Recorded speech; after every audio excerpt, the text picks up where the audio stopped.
شروع اللہ کے نام سے جو نہایت مہربان اور بے حد رحم والا ہے۔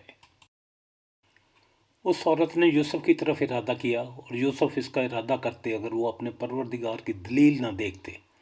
یوں ہی ہوا اس واسطے کہ ہم اس سے برائی اور بے حیائی دور کر دیں، بے شک وہ ہمارے چنے ہوئے بندوں میں سے تھا۔ دونوں دروازے کی طرف دوڑے اور اس عورت نے یوسف کا کرتا پیچھے کی طرف سے کھینچ کر پھاڑ ڈالا اور دروازے کے پاس ہی عورت کا شوہر دونوں کو مل گیا تو کہنے لگی، جو شخص تیری بیوی کے ساتھ برا ارادہ کرے بس اس کی سزا یہی ہے کہ اسے قید کر دیا جائے یا اور کوئی دردناک سزا دی جائے۔ یوسف نے کہا، یہ عورت ہی مجھے پھسلا رہی تھی، اور عورت کے قبیلے ہی کے ایک شخص نے گواہی دی کہ اگر اس کا کرتا آگے سے پھٹا ہوا ہو تو عورت سچی ہے اور یوسف جھوٹا ہے، اور اگر اس کا کرتا پیچھے کی جانب سے پھٹا ہوا ہو تو عورت جھوٹی ہے اور یوسف سچا ہے۔ خاوند نے جو دیکھا کہ یوسف کا کرتا پیٹھ کی جانب سے پھاڑا گیا ہے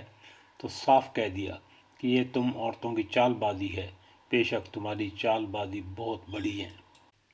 یوسف، اب اس بات کو جانے دو، اور اے عورت تو اپنے گناہ سے توبہ کر، بے شک تو گناہ گاروں میں سے ہے۔ اور شہر کی عورتوں میں چرچا ہونے لگا کہ عزیز کی بیوی اپنے جوان غلام کو اپنا مطلب نکالنے کے لیے بہلانے پھسلانے میں لگی رہتی ہے۔ اس کے دل میں یوسف کی محبت بیٹھ گئی ہے، ہمارے خیال میں تو وہ صریحاً گمراہی میں ہے۔ اس نے جب ان کی اس پرفریب غیبت کا حال سنا تو انہیں بلوا بھیجا اور ان کے لیے ایک مجلس کا انتظام کیا اور ان میں سے ہر ایک کو چھری دی اور کہا، اے یوسف، ان کے سامنے چلے آؤ۔ ان عورتوں نے جب اسے دیکھا تو بہت بڑا جانا اور اپنے ہاتھ کاٹ لیے، اور زبان سے نکل گیا کہ حاشا اللہ،